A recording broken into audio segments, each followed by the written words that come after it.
Hey guys, number one Marmaduke fan here. Today I want to talk about Tomo Volume 4, The Argon Deception, written by Jim Kruger, art by Ariel Padilla. I've reviewed the first 3 volumes in this. I've had kind of like brief perfunctory comments on it.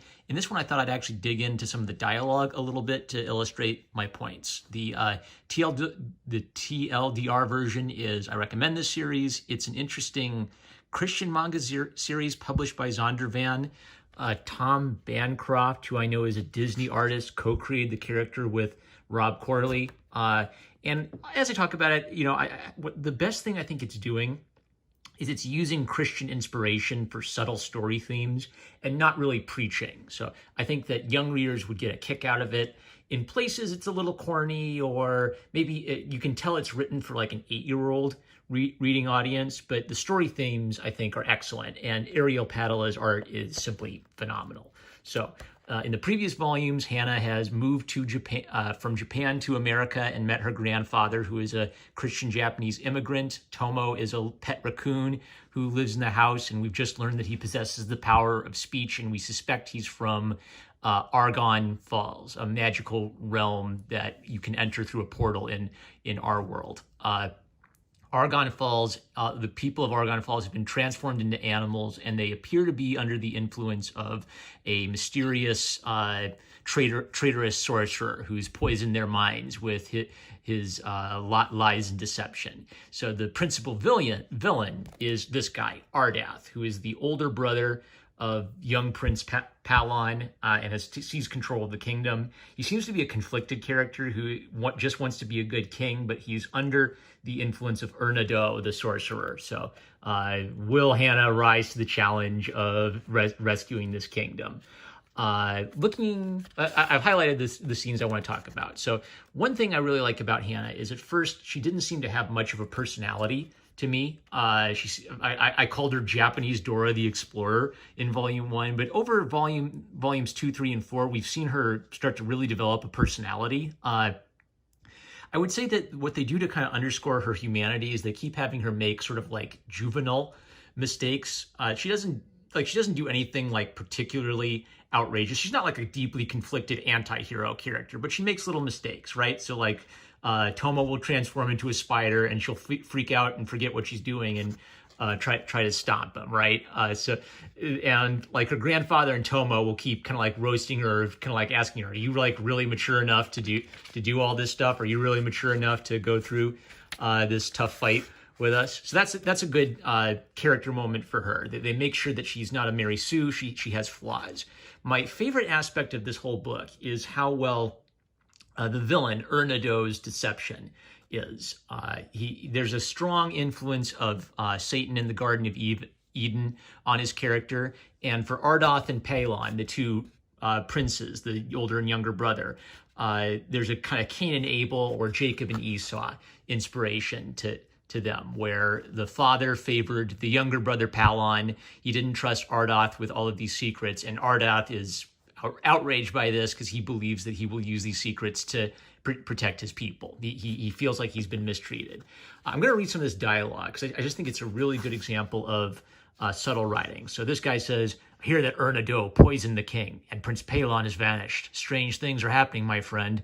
Perhaps all I know is that I feel stronger now. I could never have finished splitting these logs by lunchtime before." Yes, you could. That's Ernado's lies that make you think you couldn't. So what's neat about Ernado is that his lie makes sense.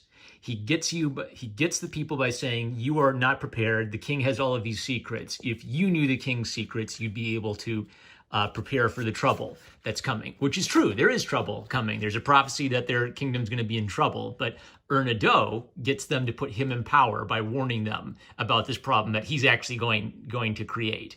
Then there's some neat stuff like Ernado is a totalitarian. He imposes curfews and tries to regulate their lives in every little which way, with the justification that I'm preparing you for these dark times ahead. And then they all start transforming into animals. There's this neat bit where he shaved this morning and he's turning into a wolf, basically. And when they fight with each other, there's kind of like a personal grievance to it. "Are you saying there's something wrong with the way I look? Who are you to say anything to me?" what this reminds me of is how the ring works in Lord of the Rings. The ring of power, it's implied that you can use it to dominate the wills of other people if you are like a magical master like Gandalf or Saruman.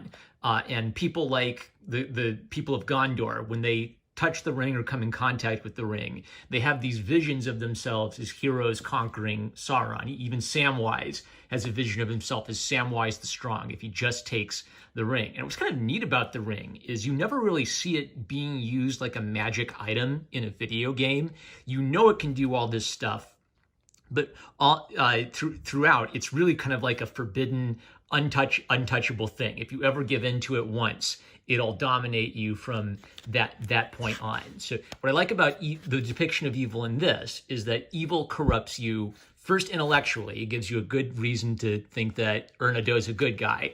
And then once it's corrupted you intellectually, then it starts corrupting you at like the spiritual level. Everybody's turning against each other and gradually turning into these animals.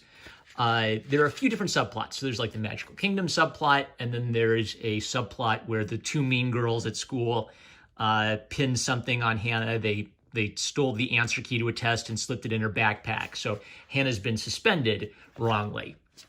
And Brittany with the bow tie, or the bow in her hair, she's like a pastor's daughter, and there's kind of like a recurring theme of her asking her dad for advice on what to do in these moral problems. So when she finds out her two friends stole an answer key and falsely pinned it on Hannah, her father says, well, the thing is, you don't have to be enemies with either your friends or Hannah, and telling the truth is always a good thing. Like, maybe don't rat them out, but you should confront them and tell them that they need to tell the truth and make this right with Hannah. So Brittany confronts her friends, and they actually agree with her. They're gonna They're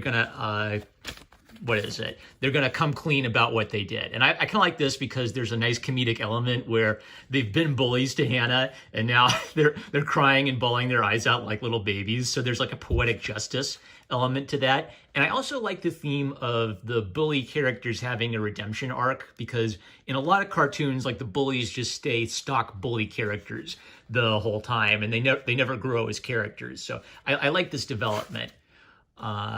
Flashing forward a little bit, here's another example of Hannah making mistakes to kind of like flesh out her character. This is a little corny. They're just holding on to candles in the middle of like a storage room full of fireworks. Like, you'd need a candle holder, but whatever. She freaks out and drops the candle, and then has the cheesy grin as she almost blew them all up. That's nice. They're making her fallible as a hero. Jumping forward into this is more good stuff where the Christian subtext isn't preaching, but it's present subtly. I'm going to read a little bit of them. Erna-Doh gave them a new hope.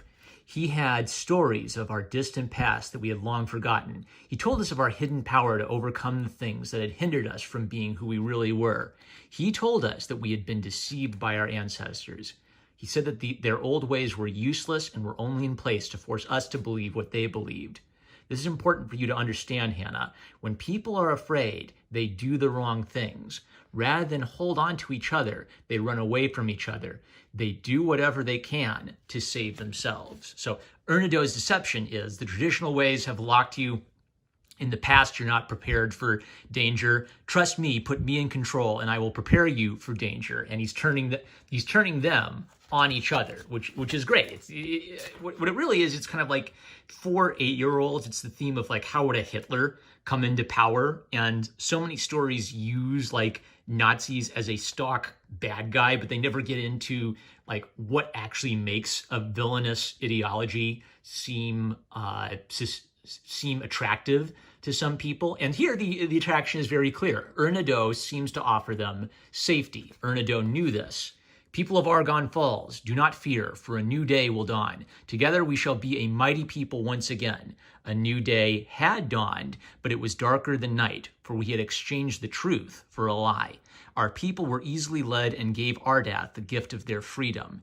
He called them people that day. It would be the last time that word would be heard in our kingdom for a very long time. So the curse of being turned into animals is now gaining this neat symbolic significance. They've given up their freedom and they've kind of given up their manhood. They've allowed themselves to be treated as animals and they physically become animals. That's pretty neat. And I like this transformation sequence where as Ardath is given the sacred armor, he's gradually transforming into a beast-like creature. Palon, who is the raccoon Tomo, he's gradually taking on some raccoon-like features. There's also a really neat theme of making hard decisions. So Palon, the younger prince, goes and speaks with Hannah's father, the wise counselor of the old king, who's been locked in a dungeon because Ardath got rid of everybody involved in his father's administration. And Palon has to make the tough decision to leave the father behind and go find Hannah, because if he breaks that guy out of jail, then Ardath is going to know something's up. So they have this recurring theme of sometimes doing the right thing or doing the smart thing to oppose evil. It's going to be the hardest thing you ever do, which is great because it's getting its sacrifice. Hannah also asked like good questions for a young person. What makes your people, now that they've turned into animals, think they're better? That's so weird. And Palon, Tomo, kind of makes the point that it's easy to forget who you are. So he can kind of maintain his human form for a little bit, but then as soon as he loses focus, he reverts back into a raccoon. So the magical element directly ties into the human element, where the people have forgotten what it means to be human. They're allowing themselves to be treated like animals. They're acting like animals. Therefore, they become animals. That's great stuff. I also like how the kids just feel kind of like stupid little kids sometimes. So the principal decides that these two are going to be punished by cleaning out the bathrooms for a week or a month or something. And Brittany is joining in with them. She didn't do anything wrong, but she's basically doing it as kind of like a sign of moral support for her friends, even when they're in trouble. And, you know, they goof around and like one girl prays that Hannah will be okay. And the other girl like dunks on her. Yeah, God, for Tracy's sake, hey, right? Like, I like that they're kind of acting like stupid little kids, that there's something charming about that. Here's another example of kind of like worldview being worked into the story very nicely. Ardath is kind of having some self-doubt about his kingship. And Ernado, the villainous counselor, says, I know these changes in yourself and your people are disconcerting, King Ardath. But you must remember that for your people to be saved, the darkness within, the animal within, must be acknowledged. That is all we are, after all, dumb animals dragging ourselves out of the clay and mire, hoping to make something out of this life. I suppose you are correct. It's just not the way my father taught me to think about his people and his kingdom. So this is great again. Ernado uses the idea of acknowledging a truth as his way of getting an in. You have to acknowledge the darkness within yourself. Then that's the lie to get them to embrace the darkness within themselves and think of themselves merely as animals, not as human beings with a soul, not as human beings with a deeper created purpose, but only as like animals trying to escape the muck and the mire. Great. That's kind of like a utilitarianism. That's Darwinianism. That's materialism being represented by this sorceress character. And Ardath is conflicted about it because he wants to be a good king and prepare his people for dark times, but he knows that Ernado's teachings are completely out of whack with his father's teachings.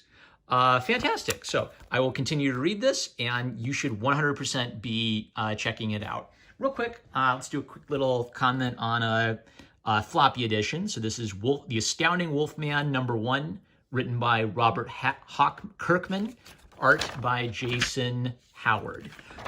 It's all right. Kind of has kind of like a clean, cartoony style to it. Opens with like a really dramatic sequence of a guy who's been mauled by a bear, or so they think, and finally recovers, and when he awakes in the full moon, transforms into a wolf man. So there's a nice, in the dialogue, there's a nice emphasis on like the human side of this, like getting injured, your family worrying about you.